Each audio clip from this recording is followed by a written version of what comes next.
Hello दोस्तों, education magnet channel में आप लोग का स्वागत है। आई होप आप लोग अच्छे होंगे, स्वस्थ होंगे, शानदार होंगे, सही ढंग से अपना कंपटीशन का जो भी तैयारी कर रहे हैं सही ढंग से प्रिपरेशन कर रहे होंगे। तो हम लोग पढ़ रहे हैं इलेक्ट्रिशियन थ्योरी। इलेक्ट्रिशियन थ्योरी में हम लोग ऑब्जेक्टिव क्वेश्चन चैप्टर वाइज लगा रहे हैं। ठीक है, तो हम लोग इसके पहले 3 चैप्टर का ऑब्जेक्टिव क्वेश्चन कर चुके हैं। 4 नंबर चैप्टर का ऑब्जेक्टिव क्वेश्चन आज हम लोग करेंगे, जिसका नाम है वैद्युतिक केबल्स और सोल्डरिंग। ठीक है, तो आइए हम लोग देखते हैं कि आज का क्वेश्चन हमारा क्या क्या है। देखिए, फर्स्ट क्वेश्चन है कि प्रत्येक तार अथवा केबल डैश होता है। देखिए जी, ऑप्शन ए है आपका अचालक, ऑप्शन बी है अर्धचालक, ऑप्शन सी है चालक और ऑप्शन डी है इनमें से कोई नहीं। तो देखिए, जितने भी तार अथवा केबल जो होते हैं ना, वो क्या होते हैं? चालक होते हैं। यानी चालक किसे कहते हैं? जिसमें विद्युत धारा का प्रवाह आसानी से हो जाए उसे हम लोग क्या बोलते हैं? चालक। तो इसका आंसर क्या हो जाएगा? ऑप्शन नंबर सी हो जाएगा। ठीक है, 2 नंबर क्वेश्चन कह रहा है कि एक ठोस तत्व या विद्युतरोधी चालक का त्वरण सामर्थ्य स्क्रीन के साथ या बिना स्क्रीन के कहलाते हैं। यानी एक ठोस जो है विद्युतरोधी चालक है जिसका त्वरण सामर्थ्य भी है, तो क्या कहलाता है? ऑप्शन ए है केबल, ऑप्शन बी है कोर और ऑप्शन सी है आपका क्या? चालक और ऑप्शन डी है तार। ठीक है, तो देखिए विद्युतरोधी कह रहा है ना, यानी जिसके ऊपर क्या चढ़ा हुआ हो, विद्युतरोधी चालक का त्वरण सामर्थ्य स्क्रीन के साथ या बिना स्क्रीन के। ठीक है, तो स्क्रीन के साथ भी हो बिना स्क्रीन को, तो उसको हम लोग क्या कहते हैं?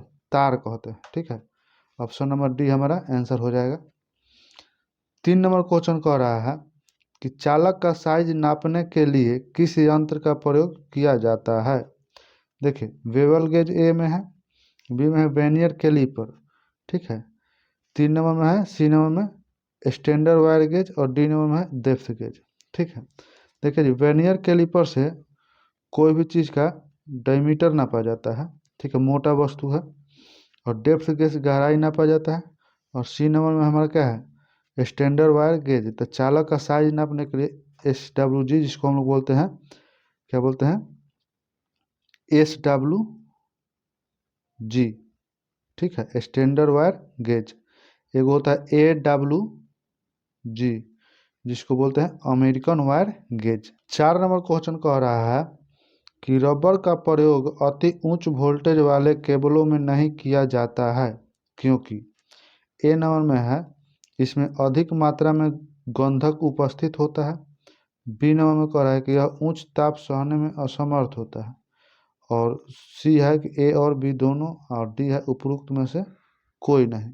तो देखिए जी, रबर का जो यूज होता है, ये ज़्यादा टेम्परेचर होता है तो उस अवस्था में क्या होता है? यह पिघल जाता है और पिघल कर गिरने लगता है। तो इसीलिए इसका उपयोग नहीं करते हैं, क्योंकि ये ज़्यादा तापमान सहन नहीं करता है। यानी इसका डाइलेक्ट्रिक स्ट्रेंथ जो होता है वो क्या होता है? कम होता है। तो ऑप्शन हमारा बी हो जाएगा कि यह उच्च ताप सहने में असमर्थ है। 5 नंबर क्वेश्चन कर रहा है कि तारों के जोड़ की किस्म किस पर निर्भर करती है। ठीक है, यानी कोई भी तार है उसको ज्वाइंट करना है, जोड़ना है, तो किस पर निर्भर करेगा? ऑप्शन ए है तार या केबल की मोटाई पर, बी है प्रयोजन पर, और सी है आपका क्या? ए और बी दोनों पर, और डी है आपका लंबाई पर। तो देखिए, कोई भी तार को जोड़ना है तो उसमें लंबाई की कोनो भूमिका ना हो। मान लीजिए कि छोटा तार है लंबा, तो उसको भी जोड़ना है। लंबा तार है बहुत लंबा है तो उसको भी जोड़ना है। ठीक है, तो यानी तार, किसी भी तार को ज्वाइंट का जो किस्म होता है वो तार या केबल की मोटाई पर या प्रयोजन पर। ठीक है, ये दोनों पर हमारा निर्भर करता है। तो इसका आंसर हो जाएगा ऑप्शन नंबर सी, ए और बी दोनों। 6 नंबर क्वेश्चन कह रहा है कि अति उच्च वोल्टेज केबल प्रायः किस धातु के बने होते हैं। देखिए जी, ज़्यादा हाई वोल्टेज सहन करने के लिए जो तार हमारा बना हुआ होता है, नाइक्रोम ऑप्शन ए है। नाइक्रोम जो होता है हीटिंग एलिमेंट बनाने में किया जाता है। नाइक्रोम का यूज हीटिंग एलिमेंट बनाने में किया जाता है। पीतल है, तो पीतल पीतल किसी भी स्विच का या कोई भी रिले है उसका संयोजक सिरा बनाने में किया जाता है, यानी संयोजक सिरा बनाने में किया जाता है। शीशा जो होता है लेड, ये आपका बैटरी के टर्मिनल या बैटरी के प्लेट बनाने में किया जाता है। और ऑप्शन डी है तांबा, यानी तांबा जो होता है चालक या तार बनाने में किया जाता है, ठीक है, या केबल जिसको बोलते हैं, केबल बनाने में किया जाता है। 7 नंबर क्वेश्चन है कि आपका निम्न में से किस कार्य के लिए जीआई तार का प्रयोग नहीं किया जाता है। देखिए जी, किया जाता है यहाँ लिखा है, लेकिन यहाँ नहीं छूट गया, नहीं हम ऊपर लिख दिए हैं, नहीं किया जाता है, ठीक है। ऑप्शन ए है टेलीफोन लाइन में। देखिए टेलीफोन लाइन जो पहले का समय होता था उसमें जीआई तार का प्रयोग होता था। ऑप्शन बी है अर्थिंग लाइन में भी जीआई तार का उपयोग होता है, ठीक है। जैसे आपका तांबा का तार नहीं है तो वहाँ पर हम लोग अर्थिंग में जीआई तार यानी गैल्वेनाइज आयरन का भी तार प्रयोग करते हैं। स्टे वायर, स्टे वायर कहने का मतलब जैसे पोल को 90 डिग्री पर खड़ा रखना है, सीधा करना है, खींच के रखना है, तो उस अवस्था में क्या कहता है कि जीआई तार का प्रयोग किया जाता है। घरेलू वायरिंग, घरेलू वायरिंग में हम जीआई वायर का प्रयोग नहीं करते हैं। घरेलू वायरिंग में हम लोग एल्युमिनियम या कॉपर का प्रयोग करते हैं, ठीक है। 8 नंबर क्वेश्चन है कि 7x20 केबल का अर्थ है, ठीक है। ये देखिए केबल का ग्रेडिंग होता है। 7x20 कहने का मतलब है कि 7 गो तार होगा, हैं, एक गो तार का जो गेज होगा वो आपका 20 नंबर का होगा। जैसे मान लीजिए कि ये आपका केबल है, ठीक है, ये क्या है आपका केबल, तो यहाँ से 7 गो रेशा निकल रहेगा,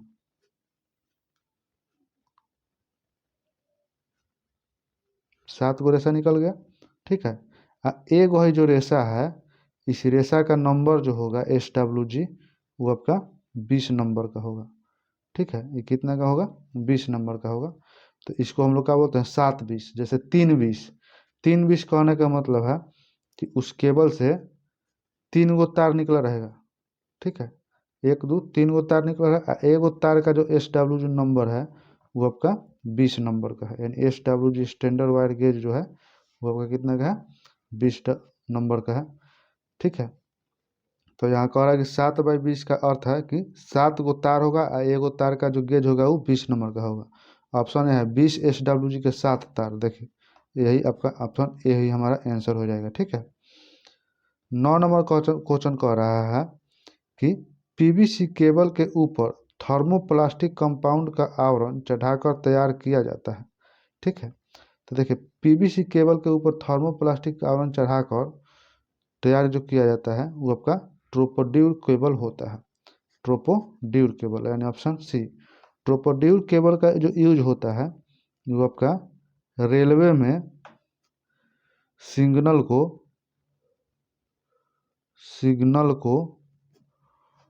यानी सिग्नल को चलाने के लिए किया जाता है, ठीक है।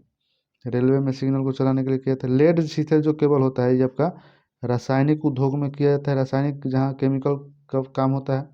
आर्बनिंग केबल जो होता है वो आपका भूमि के अंदर दबाने में किया जाता है। और ताम्र केबल तांबा का जो केबल बनाता है, किसी केबल की धारा वहन क्षमता उसके चालक के डैश पर निर्भर करता है। तो देखिए आपको हम बताए थे कि कोई भी केबल है उसके धारा वहन करने की सामर्थ्य जो होता है उसकी मोटाई पर निर्भर करता है, यानी उसका क्रॉस सेक्शनल जो एरिया होता है। देखिए ये एगो मान लीजिए केबल है, नहीं दे रहा है, एगो मान लीजिए कि ये केबल है, एगो मान लीजिए ये केबल है, ठीक है। ये इसका प्लान दिखा रहे हैं, कोर है इसको। अब ये जो कोर है ये मोटा है तो इसमें अधिक करंट प्रवाहित होगा, और ये जो कंडक्टर है इसका कोर जो है ये पतला है तो इसमें कम करंट प्रवाहित होगा। तो कोई भी केबल में धारा वहन करने की सामर्थ्य जो होता है क्रॉस सेक्शनल एरिया पर निर्भर करता है, और वो किस पदार्थ का बना हुआ है। जैसे तांबा का बना है तो उसमें उसका चालकता अच्छा होता है एल्युमिनियम की अपेक्षा या लोहा की अपेक्षा। तो इसका आंसर हो जाएगा पृष्ठ छेदीय क्षेत्रफल पर, यानी क्रॉस सेक्शनल एरिया पर। 11 नंबर क्वेश्चन कह रहा है कि जब उपकरण में डबल इंसुलेशन जो कि पीवीसी या इंसुलेटेड बॉडी है तो उसमें किस प्रकार के आउटलेट सामग्री उपयोग होता है। यानी कहने का मतलब है कि कोई भी केबल है या केबल में जो उपकरण में जो केबल लगा है तो उसमें 3 गो तार है, एगो दूगो 3 गो। ठीक है, जो 2 गो है ये आपका एगो फेज हो जाएगा रेड कलर का, ये ब्लैक कलर का आपका न्यूट्रल हो जाएगा। एगो जो हरा कलर का होता है इसको हम लोग अर्थिंग के लिए प्रयोग में लेते हैं। तो ये जो आप 3 गो कोर हो गया, एगो दूगो 3 गो। तो इसको प्रयोग करने के लिए आउटलेट जो लगाया जाता है, जैसे आपका फैन को प्लग में खोस सॉकेट में खोसा जाता है या आयरन का सॉकेट में खोसा जाता है, तो जो बना हुआ होता है सॉकेट सॉरी प्लग प्लग जो होता है वो 2 पिन का होगा कि 3 पिन का, यही क्वेश्चन कह रहा है। तो ऑप्शन ए है देखिए जी कि 3 पिन सॉकेट, सॉकेट यहाँ नहीं होगा। ठीक है, आउटलेट सामग्री कह रहा है, देखिए आउटलेट सामग्री यानी कोई भी बाहरी उपकरण को, जैसे स्टैंड फैन हो गया, आयरन हो गया, उसको देखते हैं हे सॉकेट में से लगाते हैं, फिर दूसरे रूम में ज़रूरत पड़ेगा तो दूसरे रूम में ले जाकर लगा देते हैं। 2 पिन सॉकेट तो होगा नहीं, क्योंकि हमारा 3 गो तार है, फेज न्यूट्रल और अर्थ।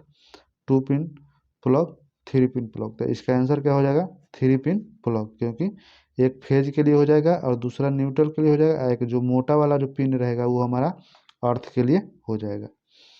चलिए 12 नंबर क्वेश्चन कह रहा है कि उच्च वोल्टेज ग्रेड केबल की अधिकतम सहनीय वोल्टेज कितनी होती है।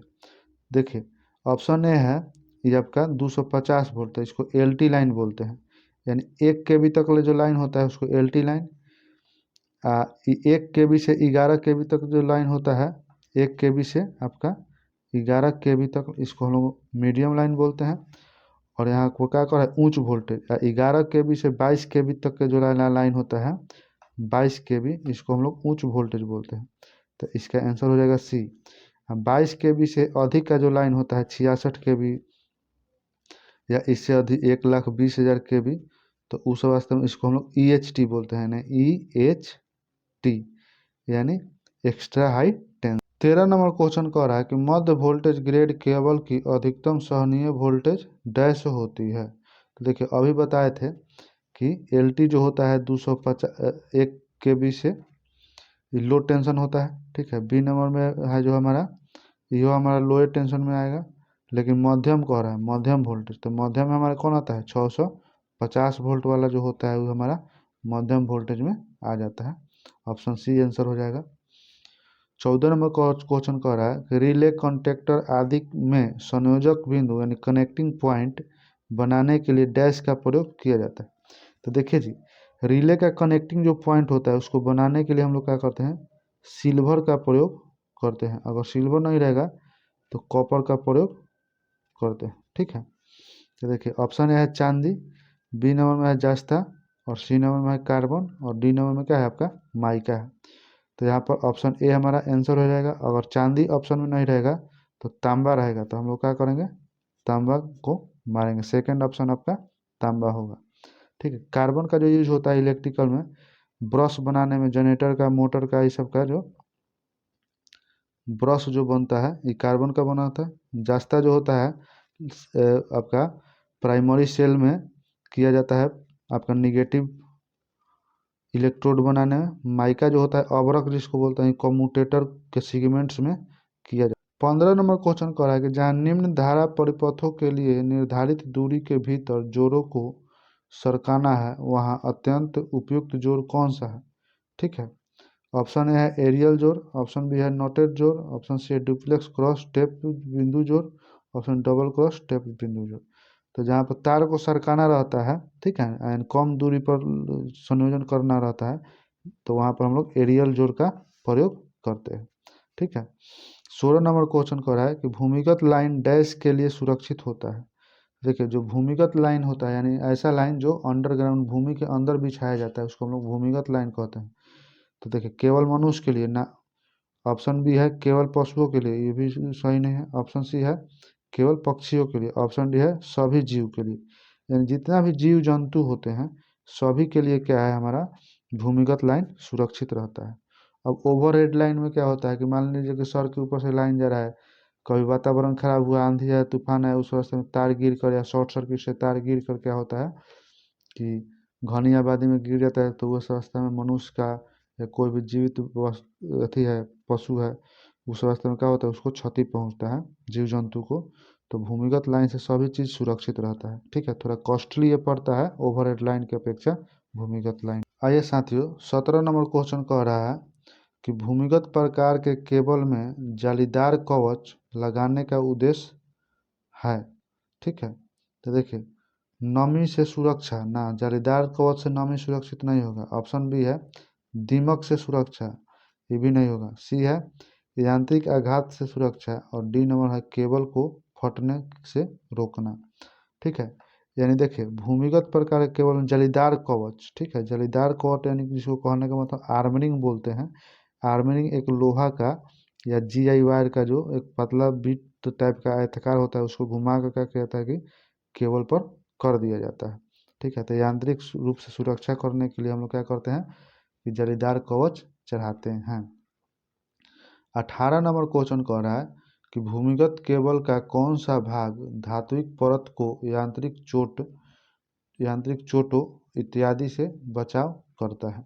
ठीक है, यानी कौन सा भाग जो है यांत्रिक चोटों से बचाव, धात्विक परत को यांत्रिक चोटों से बचाव करता है। तो देखिए सर्वरिंग नहीं होता है, आर्मरिंग नहीं होता है, कोर नहीं होता है, वेंडिंग जो होता है हमारा, वेंडिंग जो जिसको बोलते हैं, वो क्या करता है कि बचाव करता है। देखिए पहले जो कोई भी केबल होता है तो उसके जो तार होता है, नंगा तार, यहाँ लिखते हैं नंगा तार के ऊपर पहले इनेमल चढ़ाया जाता है, इनेमल के बाद पेपर चढ़ाया जाता है, पेपर के बाद क्या किया जाता है कि लेड का एक परत चढ़ाया जाता है। ठीक है, लेड के परत को हम लोग वेंडिंग बोलते हैं। अब वेंडिंग के बाद क्या किया जाता है कि एक और लेड के परत चढ़ा देने के बाद क्या कहते हैं जूट का परत चढ़ाया जाता है। ठीक है, जूट का या टाट का, तो उसको बेंडिंग बोलते हैं। अब बेंडिंग के बाद क्या किया जाता है कि आर्मरिंग किया जाता है। आर्मरिंग क्या करता है कि यांत्रिक केबल को यांत्रिक चोट से सुरक्षा करता है। उसके बाद क्या किया जाता है कि केबल के सबसे ऊपरी जो परत चढ़ाया जाता है उसको हम लोग सर्वरिंग बोलते हैं। ठीक है, तो इसका आंसर क्या हो जाएगा, ऑप्शन बी यानी बेंडिंग। 19 नंबर क्वेश्चन कह रहा है कि केबल टर्मिनेशन में किसी केबल के सिरों को डैश जोड़ा जाता है। ठीक है, तो ऑप्शन ए है ट्रांसफार्मर से, ओवरहेड लाइन से, टीपी आईसी से, और इनमें से किसी से भी। तो देखिए टर्मिनेशन कहने का मतलब है कि जहाँ पर टर्मिनल को कसा जाता है, यानी किसी भी केबल के एंड पॉइंट जो होता है उसको टर्मिनल बोलते हैं। और टर्मिनल बनाने के लिए क्या कहते हैं, केबल के ऊपर आपका लॉग या थिम्बल चढ़ाया जाता है। जैसे देखिएगा बड़े बड़े बैटरी को कसने के लिए, टर्मिनल को टाइट करने के लिए टर्मिनेशन लगा रहता है, तो उसी को हम लोग क्या बोलते हैं, टर्मिनेशन। टर्मिनेशन जो होता है लॉग या थिम्बल होता है। लॉग जो होता है आपका ऐसे होता है।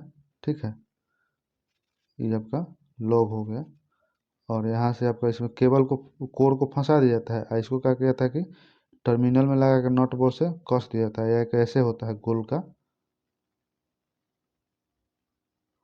ऐसे होता है। ठीक है, इसको थिम्बल बोलते हैं, इसको लॉग बोलते हैं। तो इसमें से सभी में हो जाएगा, उपयोग किया जाता है। टीपीआईसी का फुल फॉर्म होता है triple pole iron clad switch. ठीक है, 20 नंबर क्वेश्चन कह रहा है कि भूमिगत केबल का आर्मरिंग कवच बना हुआ होता है, यानी अंडरग्राउंड जो केबल होता है उसमें आर्मरिंग किया जाता है। तो आर्मरिंग किस चीज़ का बना हुआ होता है। ऑप्शन ए कह रहा है कि पॉलीविनाइल क्लोराइड से, नहीं।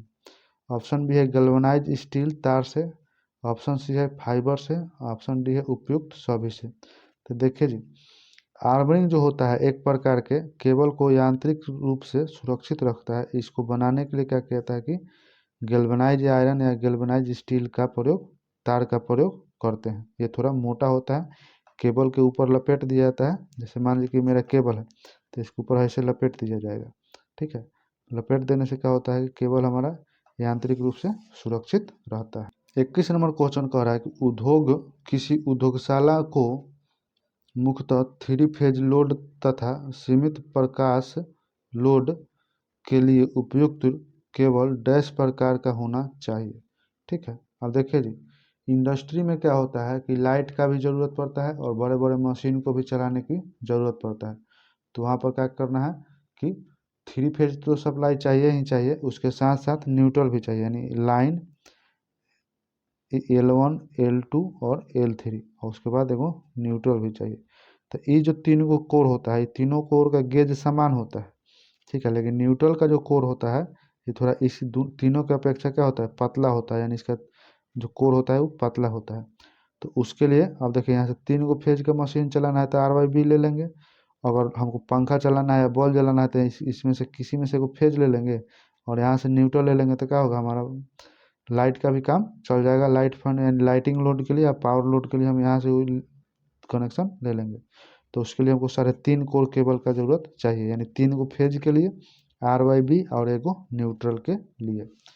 चलिए क्वेश्चन नंबर 22 कह रहा है कि वेल्टेड केबल और SL केबल में मुख्य अंतर यह है कि SL केबल ऑप्शन ए है प्रत्येक कोरों पर संयुक्त रूप से धात्विक कवच नहीं होता। हाँ यही सही है, यानी SL केबल जो होता है उसमें सब के कोर पर धात्विक कवच नहीं होता है, लेकिन वेल्टेड जो केबल होता है उसके सभी कोर पर धात्विक कवच लगे हुए होते हैं। बस इतना ही अंतर। तो 23 नंबर क्वेश्चन कर रहा है कि हाई टेंशन ओवरहेड चालक को कतार में खड़े बिजली के खंभे पर सीधा रखने के लिए किस प्रकार का अचालक इंसुलेटर उपयोग में लाया जाता है। ठीक है, पोस्ट इंसुलेटर ये नहीं होता है। ऑप्शन बी है pin type insulator, option C है स्टे इंसुलेशन और ऑप्शन डी है सकल इंसुलेटर।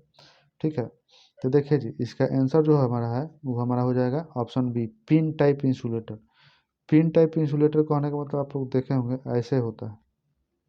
ठीक है, कैसे होता है, ऐसे होता है और यहाँ पर थोड़ा खांचा कटा हुआ होता है।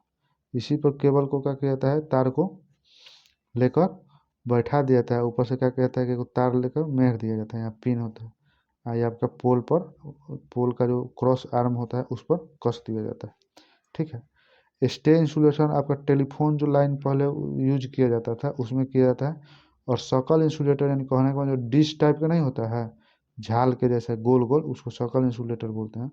तो पिन टाइप इंसुलेटर आपका आंसर हो जाएगा। 24 नंबर कह रहा है कि 66 के भी भूमिगत लाइन में प्रयोग किया जाने वाला केबल कौन सा है। तो देखिए जी 66 के भी हम बताए हैं LT केबल जो होता है ये आपका 1 KB तकले होता है, 1 KB तकले LT यानी लो टेंशन। HT जो होता है ये आपका 11 KB तकले होता है यानी हाई टेंशन। ST जो होता है सुपर टेंशन, ये आपका 11 KB से 33 KB तक प्रयोग में लाते हैं, इसको सुपर टेंशन बोलते हैं। और 66 KB यानी EHT, ठीक है, यानी एक्स्ट्रा हाई टेंशन, ये आपका 66 KB से, ठीक है, 1,32,000 KB तक यूज में। 25 नंबर क्वेश्चन है PILCSTA केबल में चालक तार पर सर्वप्रथम चढ़ाया जाने वाला अचालक आवरण डैश कहलाता है। ठीक है, तो सर्वप्रथम जो अचालक, ऑप्शन ए है आपका वार्निश युक्त कागज, ऑप्शन बी है आपका रबर, ऑप्शन सी है आपका PVC और ऑप्शन डी है आपका जूट। तो कोई भी आपका तार होता है, तार के ऊपर सर्वप्रथम जो अचालक आवरण चढ़ा होता है वो आपका वार्निश रहता है, जिसको हम लोग इनेमल्ड बोलते हैं। ठीक है, इनेमल्ड या वार्निश जो होता है इसको इनेमल्ड बोलते हैं। तो वार्निश जो कागज चढ़ा हुआ होता है वो आपका इसी का बना हुआ होता है। ऑप्शन ए हमारा आंसर हो जाएगा। ठीक है, तो चलिए साथियों वीडियो थोड़ा लंबा हो जाता है इसीलिए हम आज 25 ही क्वेश्चन रहने देते हैं। इसका और जो बाकी क्वेश्चन है सेकेंड पार्ट में हम करा देंगे। तो कैसा लगा वीडियो आप लोग को अपना राय कमेंट बॉक्स में दीजिएगा। ठीक है, और वीडियो अच्छा लगा हो तो उसको लाइक कीजिएगा, सब्सक्राइब कीजिएगा और अधिक से अधिक संख्या में शेयर कीजिएगा। ठीक है, तो चलिए मिलते हैं इसके नेक्स्ट वीडियो में, तब तक नमस्कार, बेस्ट ऑफ लक।